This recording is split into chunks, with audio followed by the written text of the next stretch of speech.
I've always sought solace underwater. You can almost leave your body behind, surrounded by all this life. I grew up here and have been diving these waters most of my life. I want everyone to know how special this place is. The Great Barrier Reef's famous around the world, but hardly anyone's heard of Australia's system of pristine cold water reefs that we're about to explore, the Great Southern Reef. It's huge, spanning over 8,000 kilometres from the Pacific to the Indian Ocean, right across the wild waters of the Great Australian Bight. It's one of the most productive ecosystems on Earth. The seaweed forms vast underwater forests, providing food and a home for hundreds of unique species. 85% of them are found nowhere else on Earth.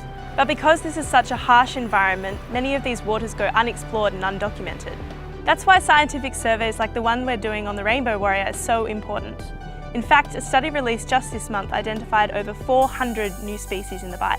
On this expedition, we're diving some deep sites that have never been scientifically surveyed before. In the deeper waters, life blooms amongst the huge kaleidoscopic sponges and spectacular cold water corals. I'm excited to find some of the iconic species like the harlequin, the western blue groper, the amazing leafy sea dragon and the elusive blue devil.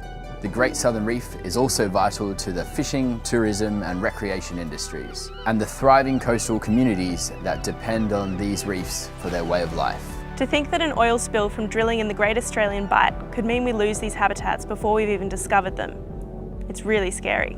If enough of us spread the word, we can show that the world is watching and convince the Australian government to protect it for good.